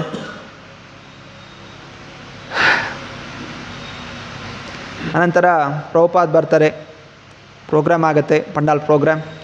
ಪ್ರಥಮ ದಿವಸ ಒಂದು 500 ಜನ ಮಾತ್ರ ಬಂದಿರ್ತಾರೆ. ಪ್ರವಚನ ಆಗುತ್ತೆ. ಅವರು ಪ್ರಭುಪಾದ್ ಖುಷಿ, ಯಾಕಂದರೆ ನಮ್ಮ ಜಾಗದಲ್ಲಿ ಮಾಡ್ತಾಯಿದ್ದೀವಿ, ನಮ್ಮದೇ ಜಾಗ ಇದೆ, ಇಸ್ಕಾನ್ಗೋಸ್ಕರ ಜಾಗ ಇದೆ. ನಂತರ ಇದು ಬೆಳೀತಾ ಹೋಗುತ್ತೆ. ಹಾಗೆ ಅಲ್ಲಿ ಅವರ ಶಿಷ್ಯಂದರು ಪಂಚದ್ರವಿಡ ಸ್ವಾಮಿ ಅವರು ಕೂಡ ದಾನಕ್ಕೋಸ್ಕರ ಎಲ್ಲ ಓಡಾಡಿಬಿಟ್ಟು ಸುಮಾರು 5 ಟನ್ನಷ್ಟು ಅಕ್ಕಿ, ಬೇಳೆ ಇದೆಲ್ಲ ಡೊನೇಷನ್ ಕಲೆಕ್ಟ್ ಮಾಡಿದ್ದಾರೆ. ಸೊ ಪ್ರಭುಪಾದ್ ಹೇಳಿದ್ರು, ಆಯಿತು ಅನ್ನದಾನ ಮಾಡಿ. ಸೊ ಪ್ರತಿ ದಿವಸ ಸುಮಾರು 125 ಜನಕ್ಕೆ ಉಚಿತವಾದ ಅನ್ನದಾನ ನಡೀತಾ ಇದೆ. ಅನಂತರ ಪ್ರಭುಪಾದ್ ಭೂಮಿ ಪೂಜಾ, ಅಲ್ಲೂ ಕೂಡ ಭೂಮಿ ಪೂಜೆ ಆಗುತ್ತೆ. ಅನಂತ ಶಿಕ್ಷಣ ಸ್ಥಾಪನೆ ಎಲ್ಲ ಮಾಡಿ ಸೊ ವಿಗ್ರಹಗಳಿಗೆ ಪ್ರಾರ್ಥನೆ ಮಾಡ್ಕೋತಾರೆ. ಹೇ ರಾಧಾ ರಾಸವಿಹಾರಿ, ನಾನು ನಿಮ್ಮನ್ನು ಈ ಮಲ್ಲೇಶ್ವರ ಕೈಯಲ್ಲಿ ಕೊಡ್ತಾ ಇದ್ದೀನಿ. ಪೂಜೆ ಮಾಡೋಕ್ಕಷ್ಟು ಗೊತ್ತಿಲ್ಲ, ಆದರೂ ನೀವು ದಯವಿಟ್ಟು ಸಹಿಸ್ಕೋಬೇಕು, ವ್ಯವಸ್ಥೆಗಳು ಕಡಿಮೆ ಇದೆ. ಆದರೂ ನೀವು ದಯವಿಟ್ಟು ಇಲ್ಲೇ ಇರಿ, ಇಲ್ಲಿ ಬಿಟ್ಟು ಹೋಗಬೇಡಿ, ಈ ಜಾಗದಲ್ಲೇ ಇರಿ ಅಂತ ಹೇಳಿ ಅವರು ಪ್ರಭುಪಾದ್ ಪ್ರಾರ್ಥನೆ ಮಾಡ್ಕೊಂಡಿದ್ದಾರೆ ವಿಗ್ರಹಕ್ಕೋಸ್ಕರ. ಸೊ ನಂತರ ಎಲ್ಲ ಕಾರ್ಯಕ್ರಮ ಎಲ್ಲ ಆದಮೇಲೆ ಎಲ್ಲ ಸಪ್ಲೈಯರ್ಗಳು ಬರ್ತಾರೆ, ಎಲ್ಲ ಪಂಡಾಲ್ ಹಾಕಿದವರೆಲ್ಲ. ಪ್ರಭುಪಾದ್ ಕೇಳಿದರೆ ಎಷ್ಟು ಕೊಡ್ತಾ ಇದೆಯಾ ಅಂತ. 40,000 ಕೇಳಿದ್ದಾರೆ ಅಂತಂದು. ಪ್ರಭುಪಾದ್ ಚೆನ್ನಾಗಿ ಬೈತಾರೆ, 40,000 ಬುದ್ಧಿಗಿದೆಯಾ ನಿಮಗೆ? 4,000 ಕೊಡಬೇಕಷ್ಟೆ. ಸೊ ಈ ಜನ ಮೂರ್ಖ ಮಾಡ್ಕೋತಾ ಇದ್ದಾರೆ ನಿಮ್ಮನ್ನೆಲ್ಲ. ಅಮೇರಿಕನ್ ಜನ ಹತ್ರ ದುಡ್ಡಿದೆ ಅಂತ ಹೇಳಿ 4,000 ರೂಪಾಯಿದ ಕೆಲಸಕ್ಕೆ 40,000 ರೂಪಾಯಿ ಕೇಳ್ತಾಯಿರ, 1 ಪೈಸೆ ಜಾಸ್ತಿ ಕೊಡಬಾರ್ದು ನೀನು ಅಂತ. ಮತ್ತು ಹಾಗೆ ಬ್ರಹ್ಮಾನಂದ ಸ್ವಾಮಿಗೆ ಹೇಳ್ತಾರೆ 4,000 ಕೊಡ್ತೀನಿ ಅಂತ. ಮತ್ತು ಅವರೆಲ್ಲ ಬಂದು ಪ್ರಭುಪಾದ್ ಜೊತೆ ಜಗಳ ಆಡ್ತಾರೆ. ಪ್ರಭುಪಾದ್ ಜೊತೆ 4,000 ಅಷ್ಟೇ, ಇದಕ್ಕಿಂತ 40,000 ಏನು ಲೆಕ್ಕ, ಅದು 500 ಪಟ್ಟು ಜಾಸ್ತಿ ಇಸ್ಕೊತೀರೇನು ಅಂತ ಹೇಳಿ ಚೆನ್ನಾಗಿ ಅವ್ರಿಗೂ ಬೈತಾರೆ. ಮತ್ತು ಅವರು ಸ್ವಾಮೀಜಿ ಮುಂದೆ ಏನು ಮಾತಾಡೋದು ಅಂತ ಹೇಳಿ ಅವರು ಹೊರಟೋಗ್ತಾರೆ. ಸೊ ಹೀಗೆ ಪ್ರಭುಪಾದರು ಭಾರತದಲ್ಲಿ ಪ್ರತಿಯೊಂದು ವಿಷಯದಲ್ಲೂ ಕೂಡ ಎಚ್ಚರಿಕೆ, ಹಣಕಾಸಿನ ವಿಷಯ, ಭಗವಂತನ ಹಣ. ಸೊ ಇಲ್ಲಿ ಭಾರತೀಯ ಜನ ಇವಾಗ ಏನು ಮಾಡಿದ್ದಾರೆ, ಮೋಸ ಮಾಡ್ತಾಯಿದ್ದಾರೆ. ಸೊ ದೇವ್ರದ್ದು ಸೇವೆ ಆದರೂ ಕೂಡ ಪಾಶ್ಚಾತ್ಯ ದೇಶದವರಿಂದ ದುಡ್ಡು ತೊಗೊಳ್ಳೋಕ್ಕೆ ಪ್ರಯತ್ನ ಮಾಡ್ತಾಯಿದ್ದಾರೆ. ಇನ್ನು ಪ್ರಭುಪಾದ್ ಸ್ವತಃ ಇಂತಹ ಚಟುವಟಿಕೆಗಳಲ್ಲಿ ಅವರೇ ಎಲ್ಲ ಲೆಕ್ಕಾಚಾರ ಕೊಡಬೇಕು, ಕೇಳ್ಬಿಟ್ಟು ಮಾಡಬೇಕು ಅಂತ ಹೇಳಿ ಅವರ ರೀತಿಯಲ್ಲಿ ಎಷ್ಟೋ ಕೆಲಸಗಳಿದೆ. ಪ್ರವಚನ ಕೊಡಬೇಕು, ಮನೆಗಳಲ್ಲಿ ಪ್ರೋಗ್ರಾಮ್ ಮಾಡಬೇಕು, ರಾತ್ರಿ ಅನುವಾದ ಮಾಡಬೇಕು, ಮತ್ತು ಈ ಹಣಕಾಸು ವಿಷಯಗಳಲ್ಲೂ ಕೂಡ ಅವರು ತೊಡಗ್ತಾಯಿದ್ರು. ಯಾಕಂತ ಹೇಳಿದ್ರೆ ಹಣ ವ್ಯರ್ಥವಾಗಿ ಹಾಳಾಗಬಾರ್ದು, ಯಾವುದು ಕೂಡ ವ್ಯರ್ಥವಾಗಬಾರ್ದು. ಹೂ ಇರಲಿ, ಹಣ್ಣಿರಲಿ, ಅನಾವಶ್ಯಕವಾಗಿ ಅದನ್ನು ವೇಸ್ಟ್ ಮಾಡ್ತಾರೆ. ಪ್ರಭುಪಾದ್ ಎಲ್ರಿಗೂ ಕೂಡ ಬೈತಾಯಿದ್ರು. ಸೊ ಹೀಗೆ ದೊಡ್ಡ ಪ್ರೋಗ್ರಾಮ್ ಆಗುತ್ತೆ. ಆದರೆ ಕೆಲವರಿಗೆ ಇಷ್ಟ ಇಲ್ಲ. ಆ ಸುತ್ತಮುತ್ತ ಕೆಲವು ಮನೆಗಳಿತ್ತು. ಆ ಓನರ್ ಯಾರು ಕೊಟ್ಟಿದ್ದ ಅವನು ಮಧ್ಯೆ ಪಕ್ಕದಲ್ಲಿ ಕೆಲವು ಬಿಲ್ಡಿಂಗ್ ಅಪಾರ್ಟ್ಮೆಂಟ್ ಕೂಡ ಕಟ್ಟಿಸಿದ್ದ. ಅಪಾರ್ಟ್ಮೆಂಟಲ್ಲಿ ಅನೇಕರು ಕ್ರಿಶ್ಚಿಯನ್ ಜನ ಇದ್ದರು. ಅದರಿಂದ ಇವರೆಲ್ಲ ಕೀರ್ತನೆ ಮಾಡಿದ್ದವ್ರಿಗೆ ಇಷ್ಟನೇ ಇಲ್ಲ. ಅವತ್ತು ರಾತ್ರಿ ಎಲ್ಲ ಏನು ಕೀರ್ತನೆ ಭಜನೆ ಮಾಡ್ತಾ ಇರ್ತೀರ ಅಂತ ಅವರೆಲ್ಲ ನಿಂದನೆ ಮಾಡ್ತಾಯಿದ್ರು. ಅರೆ ಪ್ರಭುಪಾದ್ ಮುಂದೆ ಏನು ಹೇಳೋಕ್ಕೆ ಹೋಗ್ತಾ ಇಲ್ಲ. ಪ್ರಭುಪಾದ್ ಮಾತಾಡಿದಾಗ ಅವ್ರು ಸಮಾಧಾನವಾಗಿ ಸ್ವಾಮೀಜಿನ ಕರೀತಾಯಿದ್ರು. ಅರೆ ಪ್ರಭುಪಾದ್ ಯೋಚನೆ ಮಾಡಿದ್ರು, ನಾವು ಹೀಗೆ ಇದ್ದರೆ ಆಗೋದಿಲ್ಲ, ನಾನು ಇಲ್ಲೇ ಇರಲಿಕ್ಕೆ ಆಗೋದಿಲ್ಲ, ಯಾವಾಗಲೂ ನಾನು ಪ್ರಚಾರ ಮಾಡೋಕ್ಕೆ ಹೋಗಬೇಕು, ದೇಶ ವಿದೇಶಗಳಿಗೆ ಹೋಗಬೇಕು. ಸುಮಾರು 6 ತಿಂಗಳ ಆಚೆ ಹೋಗ್ತೀನಿ, ಅಮೆರಿಕ, ಯುರೋಪ್ಗೆಲ್ಲ ಹೋಗಿ ಬರಬೇಕು. ಅಲ್ಲೆಲ್ಲ ಭಕ್ತಾದಿಗಳು ಹೊಸ ಹೊಸ ಶಾಖೆಗಳು ತೆರೆದಿದ್ದಾರೆ. ಮತ್ತು ನಾನು ಹೋದ ಮೇಲೆ ಇಲ್ಲಿ ವ್ಯವಸ್ಥೆ ಏನಾಗಬೇಕು. ಸೊ ಅದರಿಂದ ತಮ್ಮ ಶಿಷ್ಯನಿಗೆ ಹೇಳ್ತಾರೆ, ನೀವು ಆದಷ್ಟು ಶೀಘ್ರವಾಗಿ ಇಲ್ಲಿ ಒಂದು ಮಂದಿರ ನಿರ್ಮಾಣ ಮಾಡೋಕ್ಕೆ ಪ್ರಯತ್ನ ಮಾಡಿ, ಎಚ್ಚರ ಇರಬೇಕು ಅಂತ ಹೇಳಿ. ಮತ್ತು ಅಲ್ಲಿ ಒಬ್ಬ ಹೊಸ ಮ್ಯಾನೇಜರ್ ಮಾಡ್ತಾರೆ, ಗಿರಿರಾಜ್ ಸ್ವಾಮಿ ಅಂತ.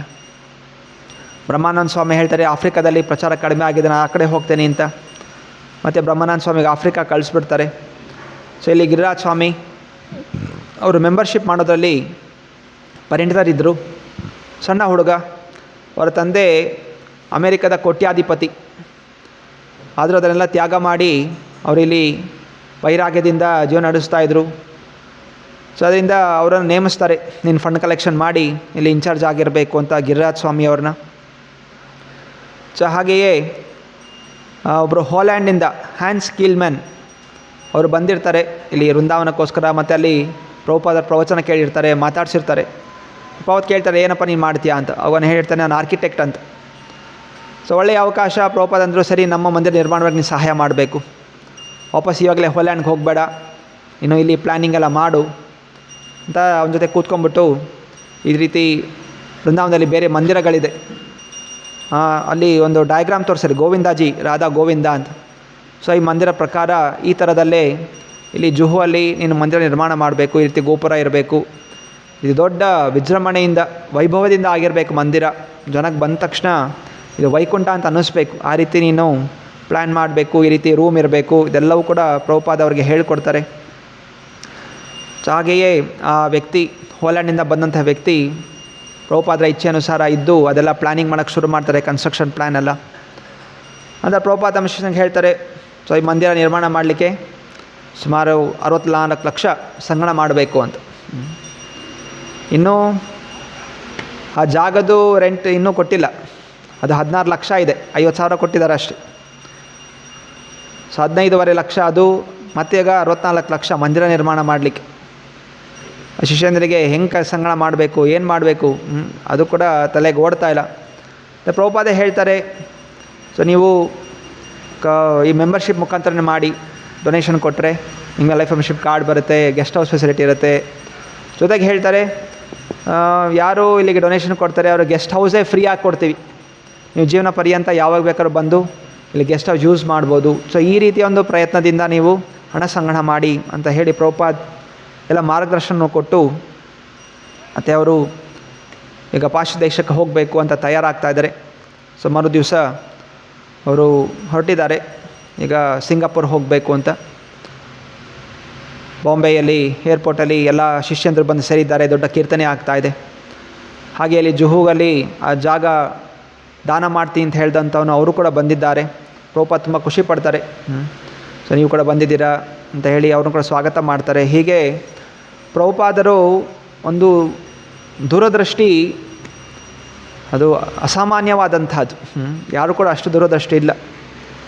ಅವರು ಆ ಸಮಯದಲ್ಲೇ ಮುಂದೆ ಬರುವಂಥ ದಿವಸಗಳಲ್ಲಿ ಯಾವ ರೀತಿ ಜನ ಬರಬೇಕು, ಅದಕ್ಕೆ ಎಷ್ಟು ಸೌಲಭ್ಯಗಳಿರಬೇಕು, ಹೇಗೆ ಜನ ಬರ್ತಾ ಹೋಗ್ತಾರೆ, ಜಾಸ್ತಿ ಆಗ್ತಾ ಹೋಗ್ತಾರೆ, ಕೃಷ್ಣ ಭಕ್ತಿ ಹರಡುತ್ತೆ, ಅದಕ್ಕೋಸ್ಕರ ನಮ್ಮ ಮಂದಿರಗಳು ಎಲ್ಲ ರೀತಿಯ ತಯಾರಿ ಆಗಿರಬೇಕು, ಭಕ್ತಿ ಪ್ರಚಾರ ಆಗಬೇಕು, ಪ್ರತಿಯೊಬ್ಬ ವ್ಯಕ್ತಿಯು ಬರುವವನು ಅವನು ಕೃಷ್ಣನ ಜೊತೆ ಜೋಡಣೆ ಆಗಬೇಕು, ಅವನು ಇಲ್ಲಿ ಕಲಿತು ಮನೆಗೆ ಹೋಗಿ ಅದೆಲ್ಲ ಆಚರಣೆ ಮಾಡಬೇಕು. ಅದಕ್ಕೆ ಎಲ್ಲ ರೀತಿಯ ವ್ಯವಸ್ಥೆಗಳು ಅವರು ಮುಂದಾಲೋಚನೆಯಿಂದ ನಮ್ಮ ಶಿಷ್ಯನಿಗೆ ಹೇಳಿಕೊಟ್ಟಿದ್ದಾರೆ. ಮಂದಿರ ನಿರ್ಮಾಣ ಇರಲಿ, ಸೇವೆಗಳಿರಲಿ, ನಾನಾ ರೀತಿಯ ನಿಯಮಗಳು, ಇದೆಲ್ಲವೂ ಕೂಡ ಪುಸ್ತಕದ ಅನುವಾದದಲ್ಲಿ ಪ್ರಭುಪಾದ ಹೇಳಿದರು.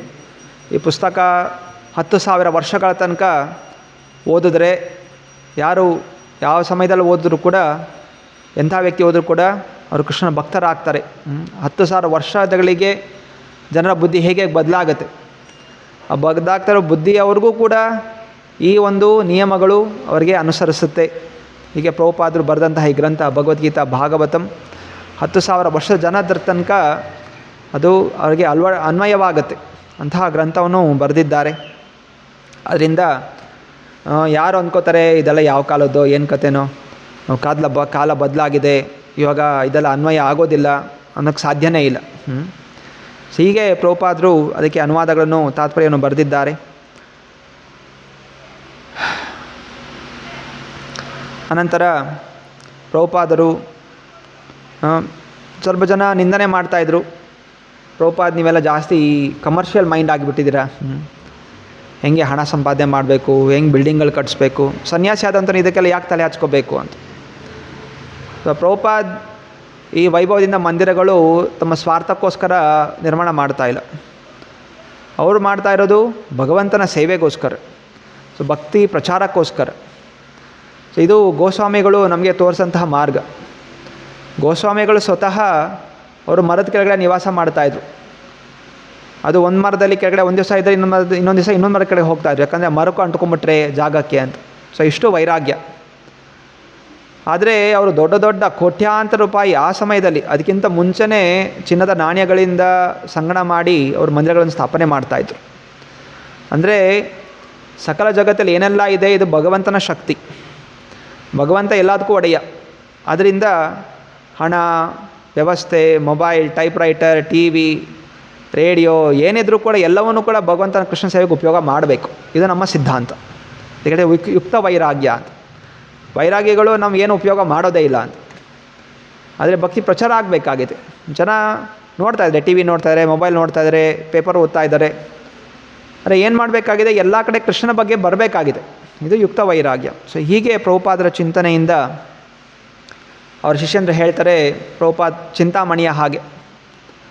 ಚಿಂತಾಮಣಿ ಅದು ಒಂದು ರೀತಿ ಒಂದು ಕಲ್ಲು. ಆ ಕಲ್ಲಿನಿಂದ ಒಂದು ಕಬ್ಬಿಣನ ಮುಟ್ಟಿದ್ರೆ ಕಬ್ಬಿಣ ಚಿನ್ನವಾಗಿ ಬದಲಾಗುತ್ತೆ. ಅದು ಚಿಂತಾಮಣಿ. ನಾರದ ಮುನಿಗಳು. ಸೊ ನಾರದ ಮುನಿ 14 ಲೋಕ ಸಂಚಾರ ಮಾಡ್ತಾ ಇರ್ತಾರೆ. ಕೆಲವೊಮ್ಮೆ ಸ್ವರ್ಗಲೋಕ, ಭೂಲೋಕ, ನರಕಲೋಕ. ಅರೆ ಯಾರನ್ನು ಹೋಗಿ ಭೇಟಿಯಾದರೂ ಕೂಡ ಅವರನ್ನು ಅವ್ರ ಭಕ್ತರನ್ನಾಗಿ ಪರಿವರ್ತನೆಗೊಳಿಸ್ತಾರೆ. ಅವರ ಅನೇಕ ಶಿಷ್ಯರಲ್ಲಿ ಧ್ರುವ ಮಹಾರಾಜ, ಪ್ರಹ್ಲಾದ ಅಸುರನ ಮಗ, ರತ್ನಾಕರ, ವಾಲ್ಮೀಕಿ ಮುನಿ, ಅವನು ಡಕಾಯಿತನಾಗಿದ್ದ. ಇನ್ನು ಕೆಲವು ಕಡೆ ಹಾವು, ಅಂಥವ್ರನ್ನೂ ಕೂಡ ನಾರದ ಮುನಿಗಳು ದೀಕ್ಷೆ ಕೊಟ್ಟು ಭಕ್ತರನ್ನಾಗಿ ಪರಿವರ್ತನೆಗೊಳಿದ್ದಾರೆ. ಹಾಗೆ ಪ್ರಭುಪಾದ ಕೂಡ ದೇಶ ವಿದೇಶಗಳಿಗೆ ಹೋಗ್ತಾ ಶ್ರೀಮಂತ, ಬಡವ, ಬೆಳ್ಳಿಗಿರೋವನು, ಕರಗಿರೋವನು, ಆಫ್ರಿಕಾದವನು, ಅಮೆರಿಕದವನು, ಪಾಪಿಗಳು ಯಾರೇ ಇದ್ದರೂ ಕೂಡ ಪ್ರಭುಪಾದರ ಒಂದು ಸಂಪರ್ಕದಿಂದ ಅವರು ಭಕ್ತಿ ಅನ್ನೋದು ಸ್ವೀಕಾರ ಮಾಡ್ತಾಯಿದ್ರು. ಸೊ ಹೀಗೆ ಪ್ರಭುಪಾದರು ಎಲ್ಲರ ಗುಣ, ಪ್ರತಿಯೊಬ್ಬ ವ್ಯಕ್ತಿಯಲ್ಲಿ ಬೇರೆ ಬೇರೆ ಗುಣಗಳಿದೆ. ಒಬ್ಬ ಚಿತ್ರ ಚೆನ್ನಾಗಿ ಬಿಡಿಸ್ತಾನೆ, ಆಯಿತು ನೀನು ಪೇಂಟಿಂಗ್ ಮಾಡು ಕೃಷ್ಣಂದು. ಇನ್ನೊಬ್ಬ ಚೆನ್ನಾಗಿ ಅನುವಾದ ಮಾಡ್ತಾನೆ, ಇಂಗ್ಲೀಷ್ ಚೆನ್ನಾಗಿ ಬರುತ್ತೆ, ಆಯಿತು ನಾನು ಬರೆದಿರುವಂತಹ ವಾಕ್ಯಗಳನ್ನು ಸರಿಯಾಗಿ ಮಾಡಿ ಗ್ರಂಥಗಳನ್ನು ಮುದ್ರಣಿಕೆ ಮಾಡು. ಹೀಗೆ ಒಬ್ಬರವರು ಏನೇನು ಟ್ಯಾಲೆಂಟ್ಗಳಿತ್ತು ಆ ಎಲ್ಲ ಟ್ಯಾಲೆಂಟ್ಗಳನ್ನು ಒಂದೊಂದು ರೀತಿಯಲ್ಲಿ ಉಪಯೋಗ ಮಾಡಲಿಕ್ಕೆ ಪ್ರಭುಪಾದರು ಮುಂದಾಗ್ತಾಯಿದ್ರು. ಸೊ ಹೀಗೆ ಪ್ರಭುಪಾದರು ಹೊರಟಿದ್ದಾರೆ ಬಾಂಬೆಯಿಂದ ಸಿಂಗಾಪುರ್. ಅವ್ರ ಜೊತೆಯಲ್ಲಿ ಇನ್ನೂ 3 ಜನ, ಶ್ಯಾಮ್ ಸುಂದರ್ ಅವರ ಸೆಕ್ರೆಟ್ರಿ, ಪ್ರದ್ಯುಮ್ನ ಸಂಸ್ಕೃತ ಪಂಡಿತ, ಅನಂತರ ನಂದಕುಮಾರ್ ಅಡುಗೆ ಮಾಡಲಿಕ್ಕೆ. ಸೊ ಹೀಗೆ 4 ಜನ ಹೋಗಿದ್ದಾರೆ ಸಿಂಗಾಪುರ್ಗೆ. ಅದೇ ಸಿಂಗಾಪುರಲ್ಲಿ ಕಸ್ಟಮ್ ಆಫೀಷಿಯಲ್ಸ್ ಅವ್ರು ನಿಲ್ಲಿಸ್ಬಿಟ್ರು, ಇಲ್ಲ ನಿಮ್ಮನ್ನ ಒಳಗೆ ಬಿಡೋದಿಲ್ಲ ಅಂತ, ಈ ಸನ್ಯಾಸಿ ವೇಷದಲ್ಲಿ ನಾವು ಬಿಡೋದಿಲ್ಲ ಅಂತ. ಯಾಕೆ ಸಿಂಗಾಪುರ್ ಸ್ವಲ್ಪ ಮುಸ್ಲಿಂ ಕಂಟ್ರಿ ಜಾಸ್ತಿ ಅದು, ಅದರಿಂದ ಬೇರೆಯವರು ಬಂದು ಪ್ರಚಾರ ಮಾಡಲಿಕ್ಕೆ ಬಿಡೋದಿಲ್ಲ. ಹೇಗಿದ್ರೆ ಕಾವ್ಯ ವೇಷದಲ್ಲಿ ಬಂದರೆ ಬೇರೆ ಏನೋ ಧರ್ಮ ಪ್ರಚಾರ ಮಾಡ್ತಾರೆ ಅಂತ ಹೇಳಿದ್ರೆ ಇವತ್ತು ಕೂಡ ತುಂಬ ಅವರು ಕಠಿಣತೆಯಿಂದ ವಿರೋಧಿಸ್ತಾರೆ. ಅದರಿಂದ ಅನೇಕ ಸನ್ಯಾಸಿಗಳು ಇವಾಗ ಹೋಗಬೇಕಾದ್ರೆ ಪ್ಯಾಂಟ್ ಶರ್ಟ್ ಹಾಕ್ಕೊಂಡು ಹೋಗ್ತಾರೆ. ಸನ್ಯಾಸಿಗಳಾದರೂ ಕೂಡ ಅಲ್ಲಿ ದೇಶಕ್ಕೆ ಹೋದಾಗ ಪ್ಯಾಂಟ್ ಶರ್ಟ್ ಹಾಕ್ಕೋತಾರೆ. ಮತ್ತು ಗುಪ್ತವಾಗಿ ಪ್ರಚಾರ ಆಗುತ್ತೆ, ಓಪನ್ ಆಗಿ ಮಾಡೋಕ್ಕಾಗೋದಿಲ್ಲ. ಎಲ್ಲ ಒಂದು ದೊಡ್ಡ ಪ್ರೋಗ್ರಾಮ್ ತೊಗೋತಾರೆ, ಒಂದು ಹಾಲ್ ತೊಗೋತಾರೆ, ಎಲ್ಲ ಕಿಟಕಿ ಬಾಗಿಲೆಲ್ಲ ಮುಚ್ಚಿಬಿಡ್ತಾರೆ, ಮತ್ತು ಒಳಗಡೆ ಕೀರ್ತನೆ ಭಜನೆ ಮಾಡ್ತಾರೆ. ಸೊ ಈ ರೀತಿ ಪ್ರಚಾರ ಮಾಡ್ತಾ ಇದ್ದಾರೆ. ಆದರೆ ಆ ಸಮಯದಲ್ಲಿ ಪ್ರಭುಪಾದನ್ನ ಕಳಿಸ್ಬಿಟ್ರು. ನಂತರ ಪ್ರಭುಪಾದ ದುಃಖದಿಂದ ಸಿಂಗಾಪುರಿಂದ ಆಸ್ಟ್ರೇಲಿಯಾಗೆ ಹೋಗ್ತಾರೆ. ಏಪ್ರಿಲ್ 1, 1972. ಸೊ ಅಲ್ಲಿ ಸಿಡ್ನಿಯಲ್ಲಿ ಅಲ್ಲೂ ಕೂಡ ಮಂದಿರ ಸ್ಥಾಪನೆ ಆಗಿದೆ. ಅದಕ್ಕಿಂತ ಮುಂಚೆ 1 ವರ್ಷದ ಹಿಂದೆಯೇ ಪ್ರಭುಪಾದಲ್ಲಿ ಹೋಗಿರ್ಬೇಕಾದ್ರೆ 1971ನಲ್ಲಿ ರಾಧಾ ಗೋಪಿನಾಥ ವಿಗ್ರಹಗಳನ್ನು ಅಲ್ಲಿ ಸ್ಥಾಪನೆ ಮಾಡಿದರು.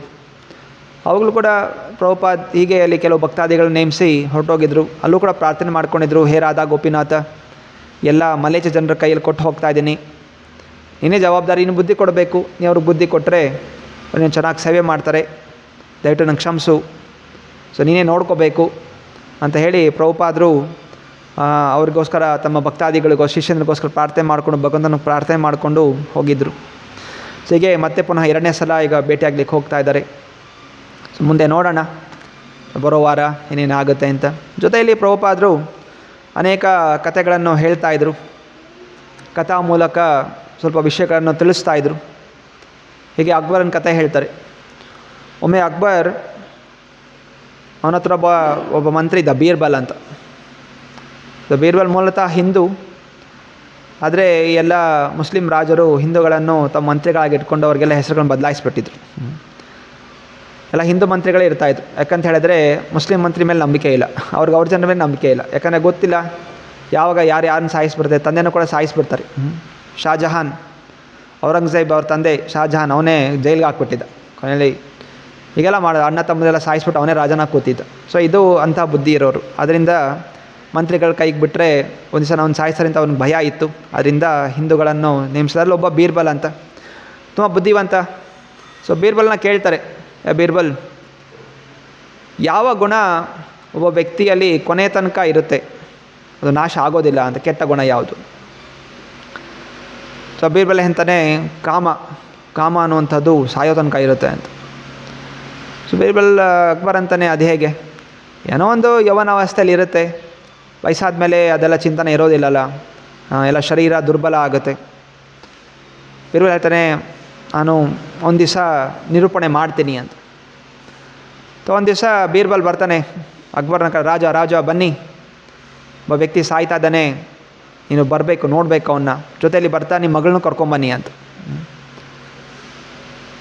ಅಕ್ಬರ್ ಯಾಕೆ ಕರೀತಾ, ಆಯಿತು ಹೋಗೋಣ ಅಂಥೇಳಿ, ಏನೋ ಇರಬೇಕು ಅಂಥೇಳಿ ಮಂತ್ರಿ ಹೇಳಿದ್ಮೇಲೆ ಹೋಗೋಣ ಅಂಥೇಳಿ ತನ್ನ ಮಗಳು, ಅವಳು 16-17 ವರ್ಷದ ಹುಡುಗಿ ಜೊತೆಗೆ ಕರ್ಕೊಂಡು ಹೋಗ್ತಾರೆ.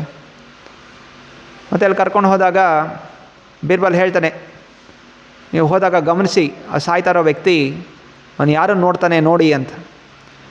ಹಾಗೆಯೇ ಎಲ್ಲ ಹೋದಾಗ ಆ ವ್ಯಕ್ತಿ ಅಲ್ಲಿ ಸಾಯ್ತಾ ಇರ್ತಾನೆ, ಇವರು ರಾಜ ಅಲ್ಲಿ ಬರ್ತಾ ಇದ್ದಾನೆ ಅಂತ ಅಲ್ಲಿ ಘೋಷಣೆ ಆಗುತ್ತೆ. ಮತ್ತು ಅಕ್ಬರ್ ಬರ್ತಾರೆ, ಮತ್ತು ಅಲ್ಲಿ ಮಗಳು ಬರ್ತಾಳೆ. ಆದರೆ ಆ ಸಾಯ್ತಾ ಇರೋ ವ್ಯಕ್ತಿ ಆ ಅಕ್ಬರ್ ಮಗಳನ್ನೇ ನೋಡ್ತಾಯಿದ್ರು. ಸಲ ಆಯಿತು. ಆಮೇಲೆ ಬೀರ್ಬಲ್ ಕೇಳ್ತಾನೆ, ಅಕ್ಬರ್ನ ನೋಡಿದ್ರ ಆ ವ್ಯಕ್ತಿ ಯಾರು ನೋಡ್ತಾ ಇದ್ದ ಅಂತ? ಹೌದು, ಸಾಯ್ತಾ ಇದ್ದ ವ್ಯಕ್ತಿ ಆದರೂ ಕೂಡ ಅವನು ಒಂದು ಸ್ತ್ರೀಯನ್ನು ನೋಡ್ತಾ ಇದ್ದಾನೆ. ಸೊ ಹೀಗೆ ಕಾಮ ಅನ್ನುವಂಥದ್ದು ಅಷ್ಟು ಸುಲಭವಾಗಿ ಹೋಗುವಂಥದ್ದಲ್ಲ ಅನ್ನೋದು ಇದು ಹೇಳ್ತಾರೆ. ಹಾಗೆ ಹೇಳ್ತಾರೆ,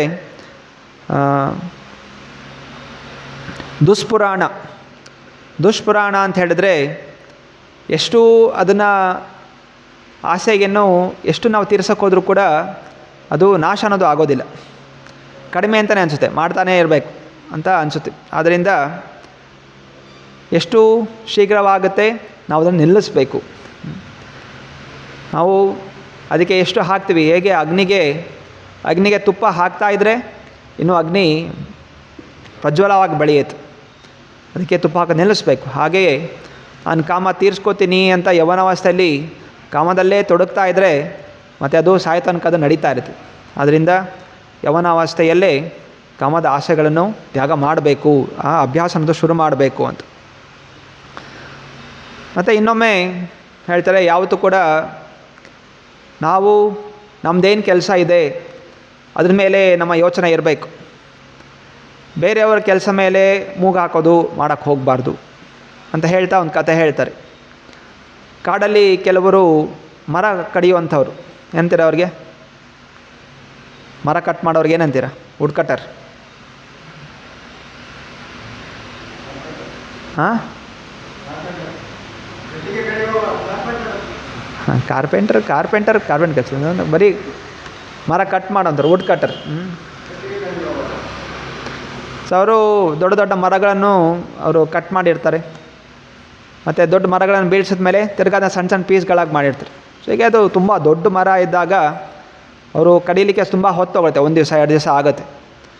ಸೊ ಅವ್ರು ಏನು ಮಾಡ್ತಾರೆ, ಅರ್ಧ ಕಟ್ ಮಾಡಿದ್ಮೇಲೆ ಏನೋ ಊಟಕ್ಕೆ ಹೋಗಬೇಕು ಅಂತ ಹೇಳಿದಾಗ ಸೊ ಅದು ತಿರ್ಗಾ ಸೇರ್ಕೋಬಾರ್ದು ಅಂಥೇಳಿ ಮಧ್ಯದಲ್ಲಿ ಒಂದು ಸಣ್ಣ ಮರದ ತುಂಡನ್ನು ಹಾಕಿರ್ತಾರೆ, ಅದು ಹಿಂಗೆ ಆ ಬಾಯಿ ಬಿಟ್ಟಿರುತ್ತೆ. ಮತ್ತು ಬಂದಮೇಲೆ ಅಲ್ಲಿಂದನೇ ಕಟ್ ಮಾಡ್ತಾ ಮಧ್ಯದಿಂದ ಹಾಕಿ ಕಟ್ ಮಾಡ್ತಾ ಹೋಗ್ತಾರೆ. ಸೊ ಹೀಗೆ ಒಂದು ಅರ್ಧ ಕಟ್ ಮಾಡಿ ಅದಕ್ಕೊಂದು ತುಂಡ ಹಾಕಿ ಅವ್ರು ಊಟಕ್ಕೆ ಅಂತ ಹೋಗಿರ್ತಾರೆ. ಆಗ ಅನೇಕ ಅಲ್ಲಿ ಮಂಗಗಳು ಬರುತ್ತೆ. ಸೊ ಮಂಗಗಳು ಅಲ್ಲಿ ಎಗರೋದು ಇಲ್ಲಿ ಎಗರೋದು ಇದೆಲ್ಲ ಮಾಡ್ತಾಯಿದ್ದಂಥದ್ದು. ಸೊ ಒಂದು ಮಂಗ ಈ ಮರದ ಹತ್ರ ಬರುತ್ತೆ, ನೋಡುತ್ತೆ ಇದೇನಿದು, ಯಾವುದೋ ಒಂದು ಸಣ್ಣ ತುಂಡನ್ನು ಇಲ್ಲಿ ಹಾಕಿದೆಯಲ್ಲ, ತೆಗಿಯೋಣ ಅಂತ ಹೇಳಿ ಪ್ರಯತ್ನ ಮಾಡುತ್ತೆ, ಕೈಗೆ ಬರೋದಿಲ್ಲ. ಮನಸ್ಸಲ್ಲಿ ಹೆಂಗಾರು ಮಾಡಿ ತೆಗಿಲೇಬೇಕಿದ್ದಾರೆ, ಯಾಕೆ ಇಲ್ಲಿದೆ ಅಂತ ಹೇಳಿ ಆ ಮರದ ಒಳಗಡೆ ಕೂತ್ಕೊಂಡ್ಬಿಟ್ಟು ಇದನ್ನು ಎತ್ತುತ್ತೆ. ಎತ್ತಿದ ತಕ್ಷಣ ಏನಾಗುತ್ತೆ, ಅದು ಸೇರ್ಕೊಂಡ್ಬಿಡುತ್ತೆ, ಆ ಮಂಗ ಸತ್ತೋಗ್ಬಿಡುತ್ತೆ. ಸೊ ಹೀಗೆ ನಾವು ಯಾವಾಗಲೂ ಕೂಡ ನಮ್ಮದೇನು ಕೆಲಸ ಇದೆ ಅದ್ರ ಬಗ್ಗೆ ನಾವು ಗಮನ ಇಟ್ಟು ನಾವು ಮುಂದುವರಿಬೇಕು. ಅನ್ಯರ ಕೆಲಸ ಇಲ್ಲಿ ಅನಾವಶ್ಯಕವಾಗಿ ಕೈ ಹಾಕಕ್ಕೆ ಹೋದರೆ ಮತ್ತು ನಮ್ಮ ಮನಸ್ಸು ಏನೋ ಒಂದು ರೀತಿ ವಿಚಲಿತವಾಗುತ್ತೆ ಅಂತ ಹೇಳ್ತಾ, ಶ್ರೀ ಪ್ರಭುಪಾದ್ ಲೀಲಾಮೃತ ಕಿ ಹಾಗಾದ್ರೆ ಪ್ರಶ್ನೆಗಳಿದೆಯಾ?